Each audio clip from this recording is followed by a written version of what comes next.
ಇದು ಹೇಗಿದೆ ಅಂತಂದ್ರೆ ಮುಸಲ್ಮಾನರು ಏನಾದರೂ ತಪ್ಪು ಮಾಡಿದರೆ ಅವರು ಹುಚ್ಚರಾಗಿರ್ತಾರೆ, ದಡ್ಡರಾಗಿರ್ತಾರೆ.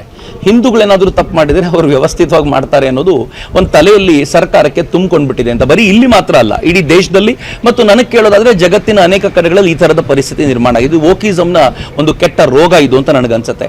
ಕರ್ನಾಟಕದಲ್ಲಿ ನಾವು ಚಾಮರಾಜಪೇಟೆಯಲ್ಲಿ ಆಗಿರುವಂಥ ಘಟನೆ ನೋಡಿದ್ವಿ. ಅಲ್ಲಿ ಒಬ್ಬ ವ್ಯಕ್ತಿ ಹಿಡ್ಕೊಂಡು ಬಂದಿದ್ದಾರೆ.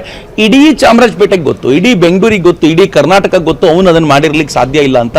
ಒಬ್ಬ ಹುಚ್ಚನಿಗೆ ಅದ್ಯಾಕೆ ಗೋವಿಂದೇ ಕಡಿಬೇಕು ಅಂತ ಅನ್ಸುತ್ತೆ, ಅವನಿಗೆ ಯಾಕೆ ನಾಯಿ ಕೆಚ್ಚಲು ಕಡಿಬೇಕು ಅಂತ ಅನ್ಸೋದಿಲ್ಲ, ಅವನಿಗೆ ಯಾಕೆ ಬೇರೆ ಪ್ರಾಣಿಗಳನ್ನ ಹಿಡ್ಕೋಬೇಕು ಅದನ್ನ ಕುತ್ತಿಗೆ ಕಡಿಬೇಕು ಅಂತ ಅನ್ಸೋದಿಲ್ಲ, ಗೋವಿಂದೇ ಕಡಿಬೇಕು ಅಂತ ಯಾಕೆ ಅನ್ಸುತ್ತೆ. ಅಕಸ್ಮಾತ್ ಅವನಿಗೆ ಹುಚ್ಚು ಬಂದಿದೆ ಅಂತಂದ್ರೆ ಯಾವ ಹುಚ್ಚಿದೆ, ಯಾವುದನ್ನು ಓದಿದ ಮೇಲೆ ಅವನು ಹುಚ್ಚು ಬಂದಿದೆ, ಯಾರ ಮಾತು ಕೇಳಿದ ಮೇಲೆ ಹುಚ್ಚು ಬಂದಿದೆ, ಯಾವ ಪ್ರಾರ್ಥನಾ ಮಂದಿರಕ್ಕೆ ಹೋದ್ಮೇಲೆ ಈ ಹುಚ್ಚು ಬಂದಿದೆ ಅನ್ನೋದನ್ನು ಕೂಡ ಸರ್ಕಾರ ಅದನ್ನು ಬಹಿರಂಗಪಡಿಸಿದ್ರೆ ಒಳ್ಳೇದು ಅಂತ ನನ್ಗನ್ಸುತ್ತೆ.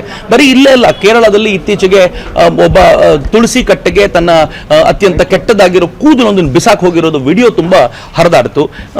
ಅವನನ್ನು ಹುಚ್ಚ ಅಂತ ಹೇಳಿದ್ರು. ಅಂದ್ರೆ ಯಾರು ಹಿಂದೂ ಧರ್ಮದ ಕುರಿತಂತೆ ಅವಹೇಳನಕಾರಿಯಾಗಿ ನಡ್ಕೊಳ್ತಾರೋ ಅವ್ರನ್ನ ಹುಚ್ಚ ಅಂತ ಸಂಬೋಧಿಸಿ ಮುಗಿಸ್ಬಿಡ್ತಾರೆ. ಸೊ ಆ ಕೇಸನ್ನು ಮುಗಿಸುವಂತ ಪ್ರಯತ್ನ. ಆದ್ರೆ ನೆನಪಿರ್ಲಿ, ನಾನು ನೆನಪು ಮಾಡ್ಕೊಡ್ತೀನಿ ನಿಮಗೆ. ಇದೇ ರೀತಿ ಈ ರೈತರೆಲ್ಲ ಪ್ರೊಟೆಸ್ಟಿಗೆ ಅಂತ ಕೂತಿದ್ದಾಗ ಅಲ್ಲಿ ಯಾರೋ ಒಬ್ರು ಸಿಖ್ಖರ ಒಂದು ಏನೋ ಒಂದು ಅವರ ಆಕೃತಿಯೊಂದನ್ನು ವಿರೂಪಗೊಳಿಸಿದ್ರು ಅನ್ನೋ ಕಾರಣಕ್ಕೆ ಒಬ್ಬ ಹುಡುಗನನ್ನ ಹಿಡಿದ್ರು. ಅವ್ನು ನಿಜವಾಗ್ಲೂ ಹುಚ್ಚ ಆಗಿದ್ದ, ಪಾಪ ಹುಚ್ಚ ಅಂತ ಎಲ್ಲರೂ ಹೇಳಿದ್ರು.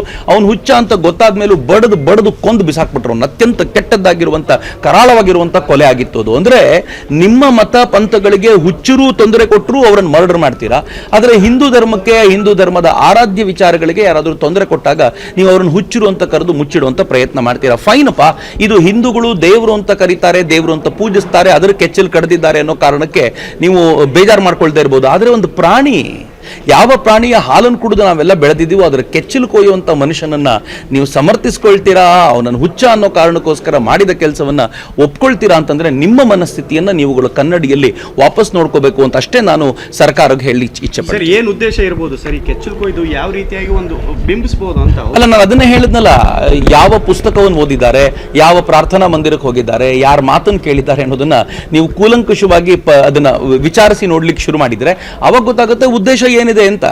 ಯಾವುದ್ರ ಮೇಲೆ ಅವರಿಗೆ ಕೋಪ ಬರ್ಲಿಕ್ಕೆ ಮಾಡಿದ್ದಾರೆ, ಯಾರಿಗೆ ಈ ಗೋವಿಗೆ ತೊಂದರೆ ಕೊಟ್ಟರೆ ಯಾರಿಗೆ ನೋವಾಗುತ್ತೆ ಅಂತ ಅವ್ರಿಗೆ ಗೊತ್ತಿದೆ. ಅವ್ರಿಗೆ ನೋವು ಉಂಟು ಮಾಡಬೇಕು ಅನ್ನೋದೇ ಉದ್ದೇಶ. ನೀವು ಮಹಾಕುಂಭಮೇಳ ನಡೀತಾ ಇರಬೇಕಾದ್ರೆ ಅಲ್ಲಿಗೆ ಹೋಗ್ತೀರಾ, ಕುಂಭಮೇಳ ಅನ್ನೋದು ಬೋಗಸ್ ಅಂತ ಹೇಳುವಂತ ಪ್ರಯತ್ನ ಮಾಡ್ತೀರಾ.